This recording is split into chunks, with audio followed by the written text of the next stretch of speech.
I want to welcome you to the Pro Mindset Podcast. The Pro Mindset Podcast is all about diving into the headspace that results in championship performance. High-performing athletes, winners, have this mental flow and have a positive headspace for their performances and success. Join me, Craig Domann, sports attorney and NFL agent, on this podcast. I will interview pro athletes, college athletes, football coaches, and sports personalities.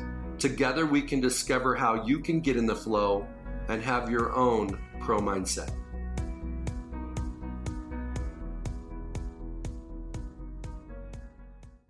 Okay, today on Pro Mindset Podcast, we have a 2020 NFL draft prospect, quarterback prospect, Nick Tiano, Tennessee-Chattanooga.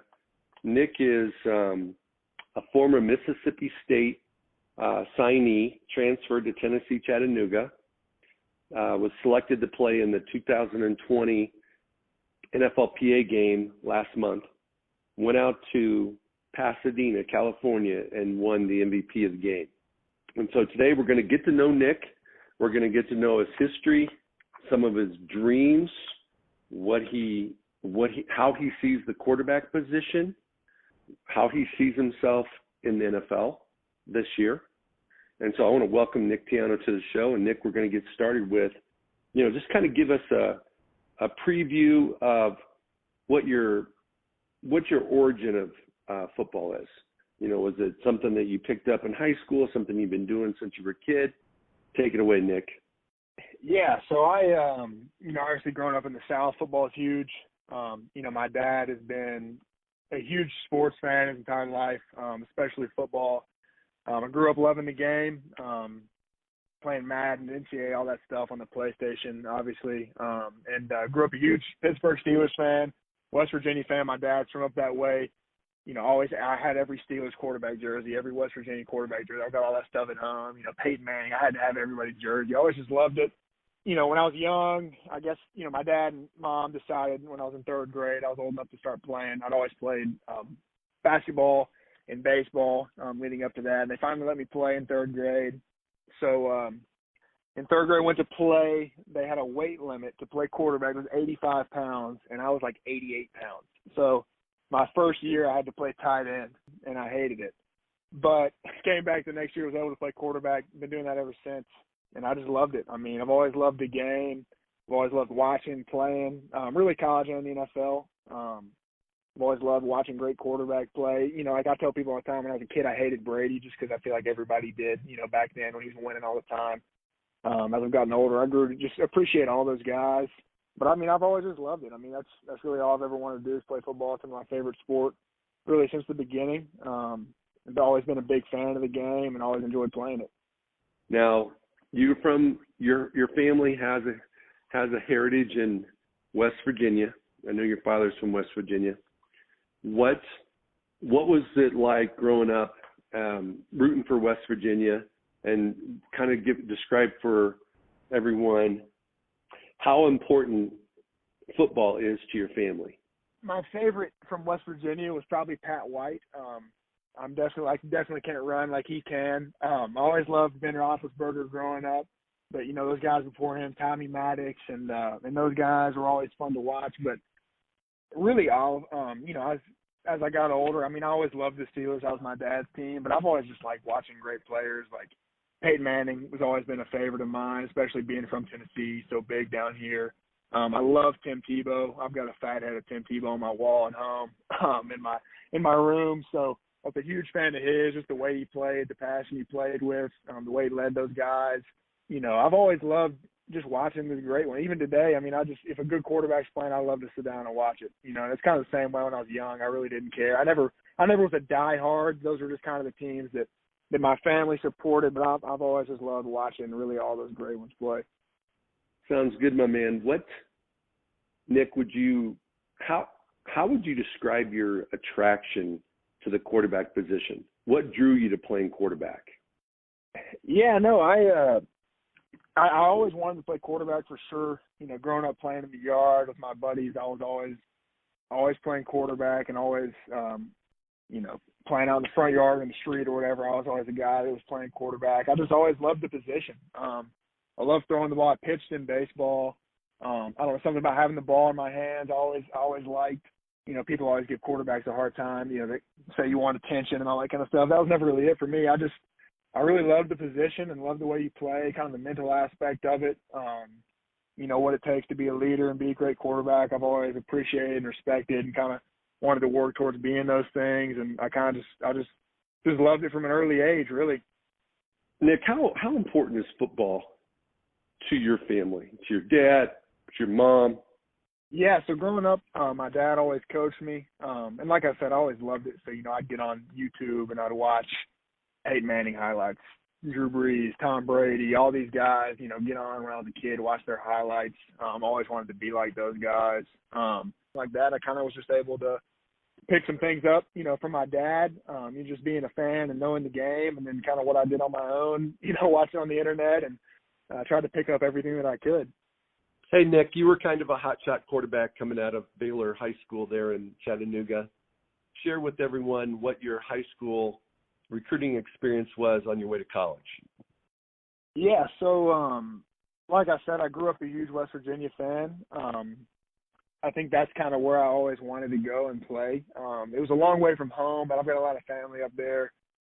So that was definitely my dream. I didn't get offers until a little later than a lot of guys in my class. For whatever reason, kind of, I guess after my junior season, in January or February, I got my first offer from the University of Miami, and then kind of took off from there a little bit. And Vanderbilt was recruiting me really hard. Obviously, then Mississippi State came in, Ole Miss, Tennessee. Most of these SEC schools around here, some ACC, Duke, North Carolina, Wake Forest. West Virginia did recruit me. Louisville, really all these schools down here in the Southeast started recruiting me, but really it came down to Miami and Mississippi State, and then I committed to Mississippi State, and then actually picked up a couple offers after I committed. But my dad, he was a big influence on me, and I kind of believed in it as well. When you give someone your word, you should stick to it. So I really felt comfortable about the situation in Mississippi State and felt confident in my decision. So I stuck with it, but I was probably recruited harder after I committed there than ever before. So talk a little bit about your experience, your relationships, and the competition and the situation at Mississippi State. Yeah, so Mississippi State was a great fit coming out. It was close to home. Then the SEC is conference I always, grew up wanting to play in. It was a great situation because I was going there. Dak Prescott was coming back for his senior year, so I knew I was going to redshirt and then have a chance to compete for the starting job the following year. And really, that's all you can ask for. As a redshirt freshman with a chance to play, that's as good a situation as you'll really find. So, came in the first year. It was a great coaching staff, great facilities, great fans. It was awesome. I had a great time, great teammates, and got to sit and learn from Dak, which was probably one of the most influential experiences that I've had in my football career. Kind of getting to see how a guy like that goes about his business, the way he prepared, the way he led, the way he performed. I was able to take more from that than he probably even knows, and especially being young, 18 years old, it was just a huge experience for me to kind of see how this is supposed to be done. And, you see the success that he's had. Obviously, he does it the right way. So that was huge for me. So redshirted, took everything I can from him, prepared myself, thought I gave myself the best chance to start the next year. We had the competition. Obviously didn't go my way, but, I had a great experience there. Those people down there are great, and, I'm thankful for it. But no, I enjoyed it. It was a good time. Okay, Nick, when you were at Mississippi State, you were in the same quarterback room with Dak Prescott, who's everybody knows now is the starting quarterback for the Dallas Cowboys. Describe what type of player and person Dak is and what kind of relationship you had. He's the best leader I've ever been around. The guys in that locker room would have run through a wall for him. He was the hardest worker in the room, which everybody respects, obviously. And he kind of just set the standard every day with his attitude. Dak never had a bad day. He showed up the same guy every single day, and he worked his tail off, and everybody followed. And we had a lot of success. And that's kind of the model that I've tried to follow. He wasn't extremely vocal. He was the same guy every single day, treated everybody great, always had a positive attitude, and he always believed that he was the man and we were going to win every game we played. And the way he carried himself, I think that just spread throughout our entire team. Very good, very good. Okay, so Nick, kind of describe for everyone, why did you choose to transfer from Mississippi State?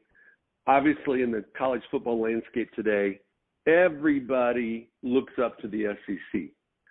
Certainly, everybody wants to go Power 5, but within those 65 schools and those 5 conferences, there's the SEC that's kind of at the top of the ladder. You had an opportunity to be at Mississippi State, play at Mississippi State, and you decided to move in a different direction. Describe to our audience what was your mindset when you decided to transfer? Yeah, so obviously had the competition. Felt like I had a chance to play. Definitely going through the season, we had lost some games. I was kind of being patient, waiting for my opportunity to get in there, and unfortunately, it just kind of never came.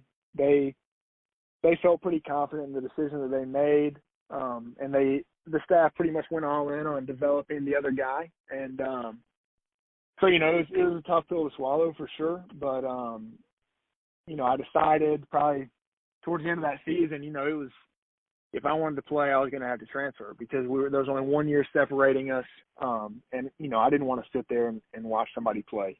I put too much into it to do that. So, at the end of the season, when I got my release and started talking to schools, and Chattanooga was an easy choice because coming back home, I knew that I would be happy. I love Chattanooga. My family, my friends, the support here was going to be better than anywhere else. The big thing for me was playing immediately. If I were to transfer to an FBS school, I would have had to sit out a year. And then, you never know what happens after that. That's tough to do. So for me, I was able to come back, eligible to play immediately in a great city with my family, my friends, my support, a great university, kind of checked all the boxes for me. And really a great program. They just come off of winning 3 conference championships in 4 years. And, they were really a program headed in the right direction. And it seemed like the perfect fit for me personally and as a football player. How would you describe the thing that you learned the most, the so-called life lesson that you got from making the transition from SEC to FCS? No, I think that was probably one of the biggest turning points in my life, honestly. I went from, being 19 years old, thinking that I'm going to win the Heisman Trophy, to, taking 5 snaps the entire season and having to transfer.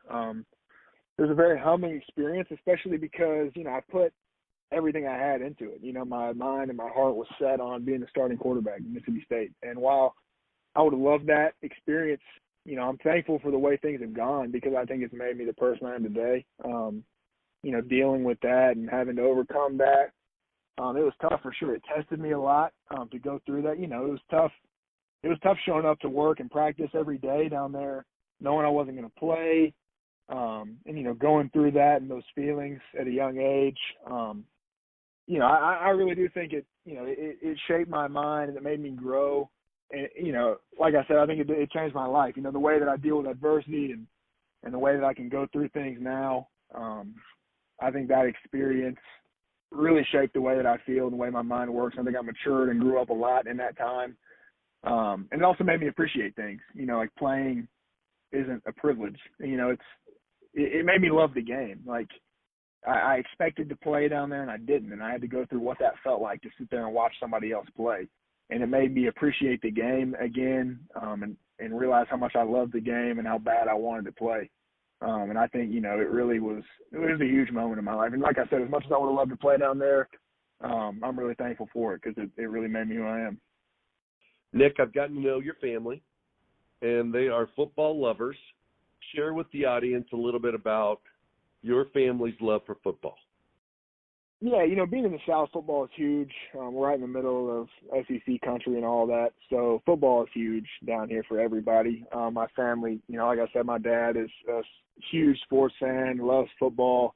My mom she loves football. Obviously, she loves watching me play more than anything. But no, it's huge. I mean, everybody down here loves watching football. It's a big deal to everybody. They love watching games on Saturday, our games. Everybody else. There's obviously a huge culture and a lot of football fans down in this area. Okay, Nick. So as a quarterback, you get to have the ball in your hand all the time, and you have a lot more control over the flow on offense than most players. What do you love the most about playing quarterback? Yeah, I mean, I just love the game. I love watching football and studying football. Playing quarterback, you got to know what everybody on the field is doing, and I kind of like that mental challenge to play in the position. Every week it's like studying for a test, and you've got all week to prepare. And, Saturday's test day. And, you just gather as much information as you can throughout the week, watching film and seeing tendencies and what they like to do in certain situations. And I think that mental side of the game is just super intriguing and challenging to me. And I love that every week. Every team is different. Every defense is different. So, you're really tested every week. And also I love the leadership aspect of it. Being a quarterback, you got to be the leader of the team. And, I love being in that role and leading guys and pushing guys, and kind of setting the tone for the team. And yeah, those are probably the two biggest things and two favorite things about it. During the season, obviously you've got obligations with academics, and you've got the student athlete title, and there's the student part, but there's also the athlete part. Kind of describe, how much did you watch film, and how did you watch film, and what did you get out of watching film? Yeah, I usually like to break it down by situation and formation. So, I'll go through and watch all the first down plays, see kind of what their tendencies are on 1st and 10. And then I'll go and watch second long, second medium, second short, kind of see what they like to do on those downs. Then obviously third down is a huge one. Third down in the red zone as a quarterback, it's kind of where you're judged as a player. So seeing what they like to do in those downs and distances, and 2 minute, what do they like to play in 2 minutes? I think that can give you a lot of answers, because defensive coordinators usually have something they like to go to on 3rd and long, or red zone, 10 and in. They have their coverage or their scheme that they like to roll with in those situations. So a lot of times you can pick up on that in the week. You'll know what to expect on Saturday. And then kind of same thing with formation. What do they like to play to trips? What do they like to play to 2x2? If you get under center and pack it in, what are they going to do? I think, you can just, like I said, you can give yourself the answers to the test before you go play on Saturday, and have all that knowledge in your head and kind of just know what to expect pre-snap, and it slows the game down a lot. Yeah, I mean, in the season, it's definitely just opponent film and practice film, but all off season, I like to study NFL tape and watch the quarterbacks and see what they're doing, their technique and the footwork and those things. But really just see the schemes.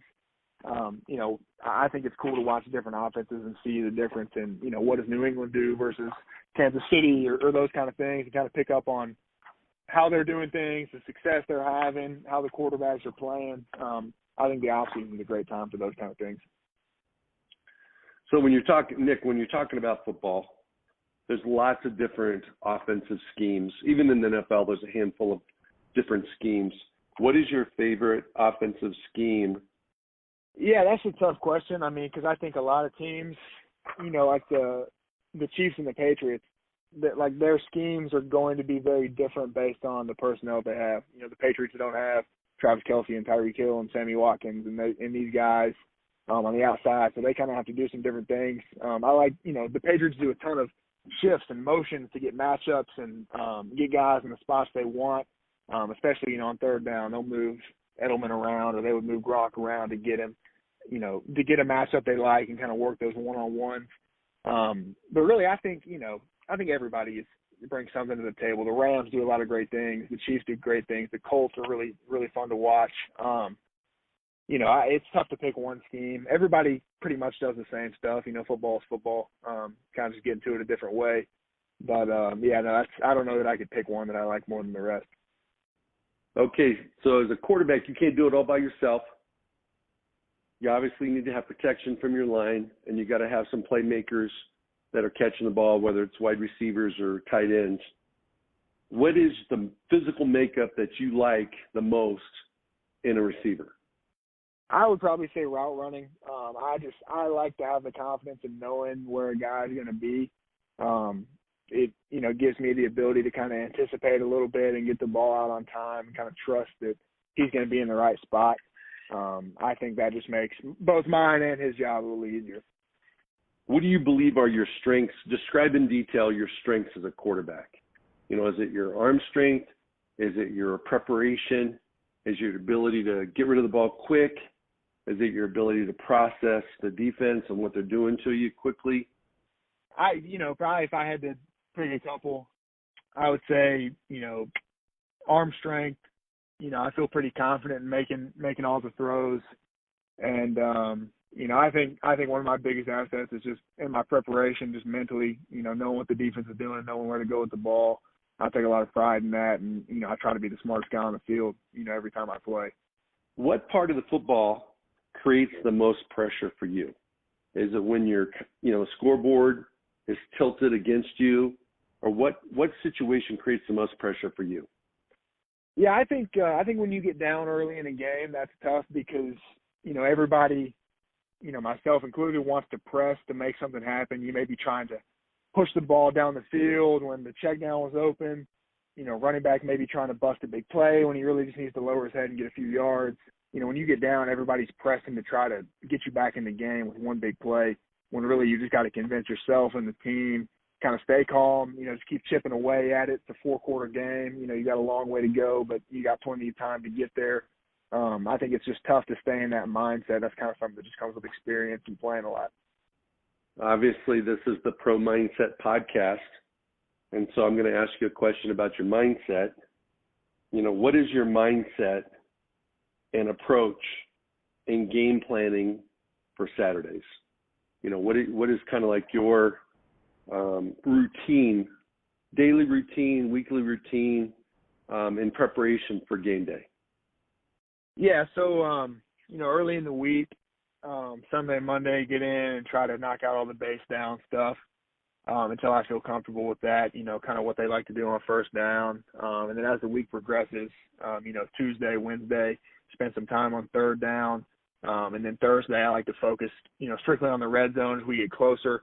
I take a ton of notes. I fill up notebooks during the season. I don't know. I just feel like when I write things down, it helps me remember. So I go back on Friday, when we're done with walkthroughs and those things, kind of review my notes, and, I'll make note of certain clips that I want to go back and watch on Friday to make sure they're just fresh in my head before Saturday, and kind of go back and review everything. And, until I just feel solid about it, if we play later in the day on Saturday, I'll get up and kind of review a few things on Saturday. I don't want to stress myself out about it, but, like I said before, I don't think you can ever over prepare. Okay, Nick, you've played in offenses where you've broke the huddle and you run up to the line of scrimmage. You've also been in no huddle offenses. What has been your pre-snap thought routine before play? What are you looking at? What are you thinking? What is your checklist? Yeah, so breaking the huddle, I had someone give me some advice when I was young, just to take a deep breath because it kind of just slows you down a little bit.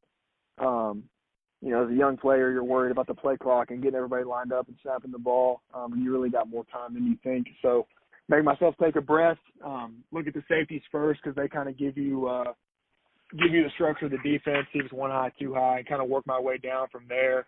Are the linebackers shifted one way or another? Can I expect pressure at 4 down, at 3 down? The corners press or off.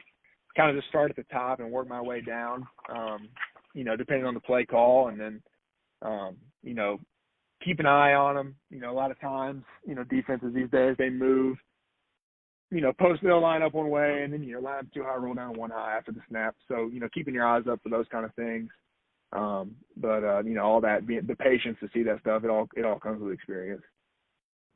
Nick, you as a quarterback, you get to be the hero or the GOAT. You get probably more credit than you deserve when you guys win, and more criticism and critiquing in the games that you guys lose. Let's talk about a situation where in a game you throw an interception.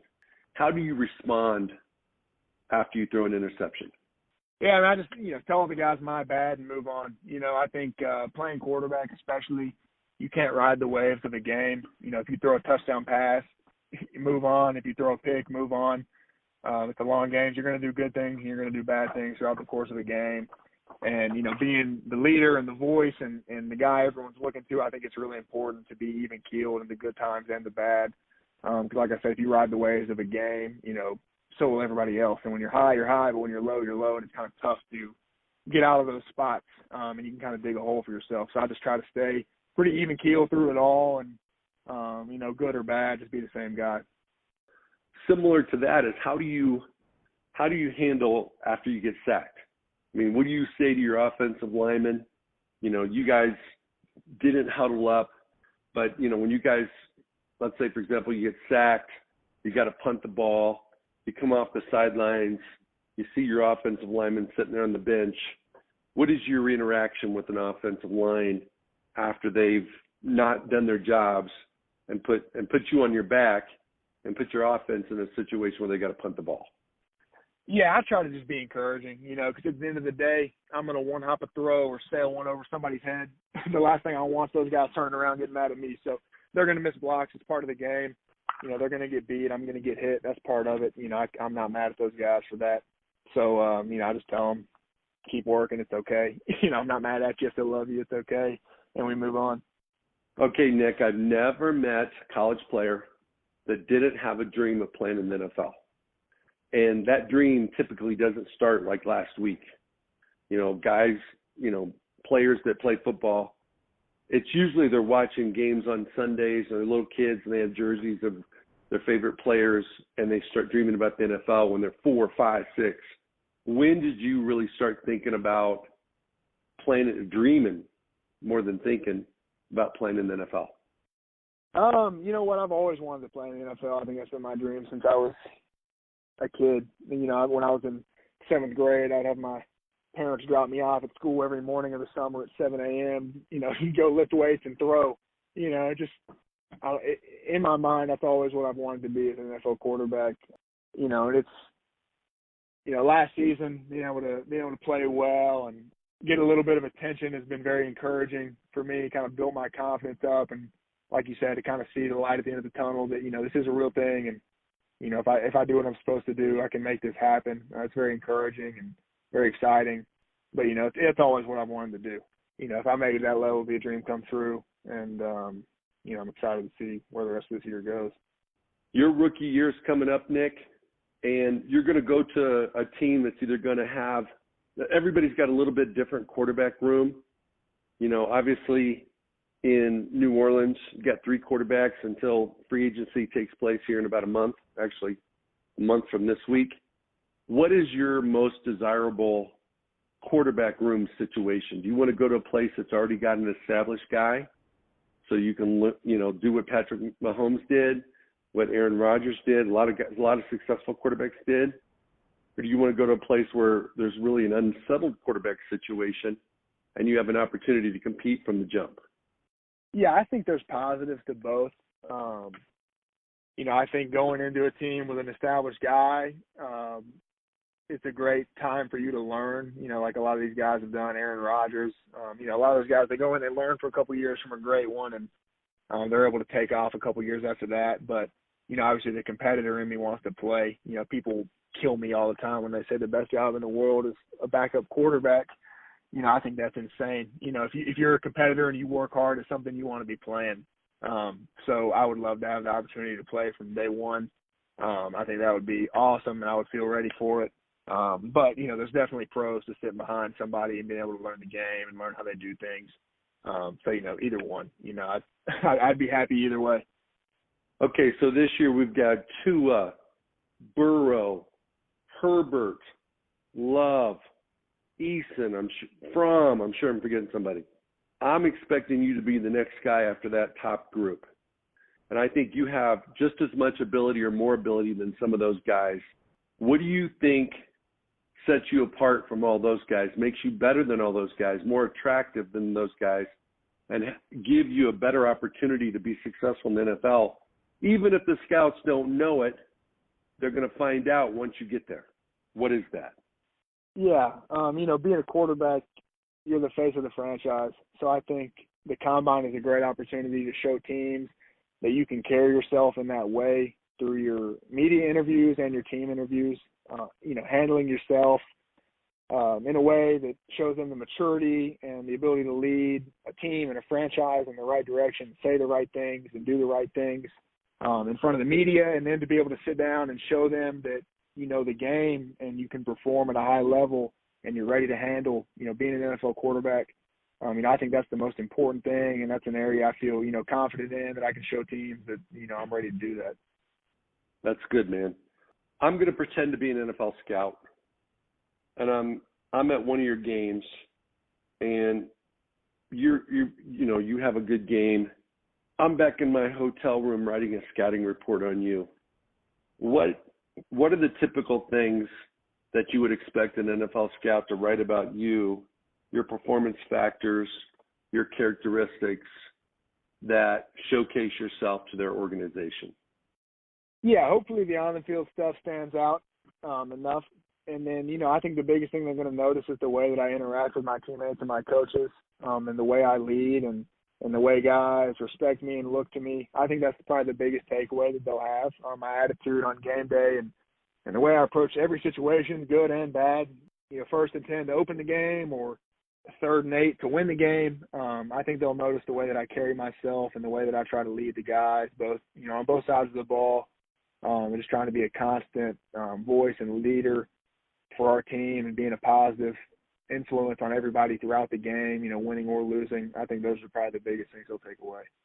Okay, this is a question that I'm hoping lots of NFL scouts are listening. This is a question that the answer you give, I want these NFL scouts to know about you. What is your greatest asset in playing quarterback that the NFL doesn't even know about you yet? Yeah, I think leadership, the ability to earn people's respect and being likable, I think that's very important as a quarterback. But also kind of who I am mentally, what I want from the game, the way I approach the game, my knowledge of the game. I think those are all things that, as hopefully they get to know me and evaluate me, they'll find and they'll really like. Yes, sir. And again, everybody wants to get drafted as high as possible. I totally get it. More money, more security, more insurance, more reps. There's a lot of mores that come along with getting drafted higher. But Tony Romo didn't get drafted, and I think he did all right for himself. So how are you going to approach the NFL as a rookie differently if you're a 1st rounder, a 3rd rounder, 7th rounder, or no rounder? Yeah, it's a different approach. If you're taking in the 1st round, they probably want you to start the first game.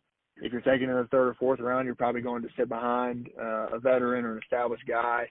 And those are a little bit different mindsets. But for me, my approach will be, like you said, handle myself like a pro and be ready to play. I've seen it plenty of times. Everybody has. The starter gets hurt before the season. The backup didn't think he was going to play, and all of a sudden he's the guy. So I think just preparing myself for that moment, whether I'm the day 1 starter or the 2, whatever it may be, just being ready to step in and perform whenever I'm given that opportunity. That would be my mindset, whether I'm taking in the 1st or the last round. The NFL draft's coming up in a couple months. You're hoping to get your name called. I'm expecting you to get your name called, but it's a crazy animal. Sometimes guys get drafted in the 1st round and they only play for 2 years, and some guys don't get drafted at all or get drafted late in the 3rd day, and they go to the Hall of Fame.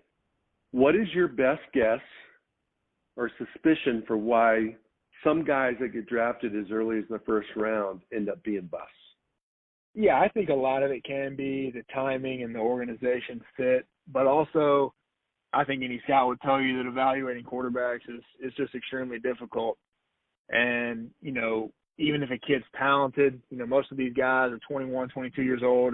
It's tough to tell how mature they are and how much more they will mature. And are they going to handle themselves like a pro when they get in the building and they get $10 million? It's really tough to project all those things. And obviously, like you said, there's a high risk to it. A lot of guys have missed and a lot of guys have busted. But I think it's just the toughest position in sports to evaluate because a lot of guys can throw the ball well, but to play quarterback at a high level, mentally, I think that's where successful quarterbacks are made, and that's the toughest part to evaluate because those guys have 3 months to kind of figure that out in a couple interviews, and they can ask coaches and people that know them, but you're kind of just putting your best guess together and hoping that the guy is who you think he is, and that's just really tough to project. Nick, you've had a very successful college career. A lot of that is due to your preparation and hard work. When you get to the NFL, what do you expect to be different in terms of your preparation, perhaps maybe even during the season? Yeah, I think it's still it's still the same game. I'm still the same guy, and I feel like I prepare pretty well now. But obviously everything's ramped up. At that point it's your full-time job. There's no school. There's nothing else.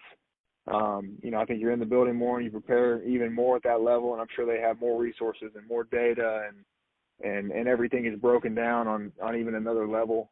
So I'm sure everything is taken up a notch. But no, it's still the same approach. Like I said, I've said it a couple of times, you can never over prepare, and I'll kind of take that same mindset into that situation. You have some extensive experience in the pro style system. Who do you attribute that to? And how do you think that's helped you get ready for the next level? It's pretty lucky to play so far for some couple great coaches. Well, first at Mississippi State, Dan Mullen.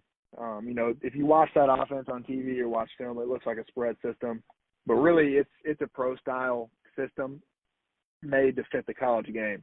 The concepts and the run game and playing the quarterback position for him, it really translates directly into playing in a pro style offense. I think he does a great job of, getting the complexity of a pro style system into a language and a system that is simple enough for college guys to pick up and understand. So that was, obviously you look at the track record he's had with quarterbacks. It was great to learn from him. And my quarterback coach there, Brian Johnson, was amazing. He had a very successful career, and he's an extremely intelligent coach.